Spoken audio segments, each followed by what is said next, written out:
Dal furto alla ricettazione di motori marini in un business che aveva già superato gli 80.000 euro ai confini regionali. Al termine dell'indagine dalla Polizia di Stato di Venezia sono partite 9 denunce che a vario titolo hanno colpito altrettante persone, a cominciare dal dipendente di una nota concessionaria di motori veneziana, dalla quale da un po' di tempo spariva merce senza che il negozio subisse effrazioni. Ed ecco che le indagini hanno scoperto che un dipendente 44enne si era appropriato di 8 motori marini propulsori completi di relativa documentazione per poi rivenderli ad acquirenti compiacenti per meno della metà del prezzo al dettaglio. L'ordine temporale con cui sono stati sottratti questi motori non abbiamo modo di fissarlo con precisione, però comunque sono dei furti che sicuramente sono avvenuti dilazionati nel tempo, verosimilmente per non destare sospetto. Gli acquirenti lavorano quasi tutti nell'ambito marittimo, difficile, sostengono le forze dell'ordine, che non potesse insospettirli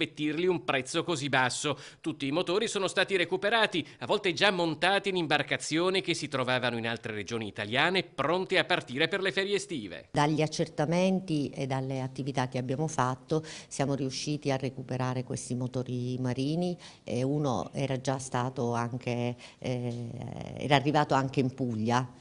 Avete rovinato le vacanze a qualcuno che stava per partire? Più di qualcuno che era già pronto e che aveva già installato questi motori sulle imbarcazioni.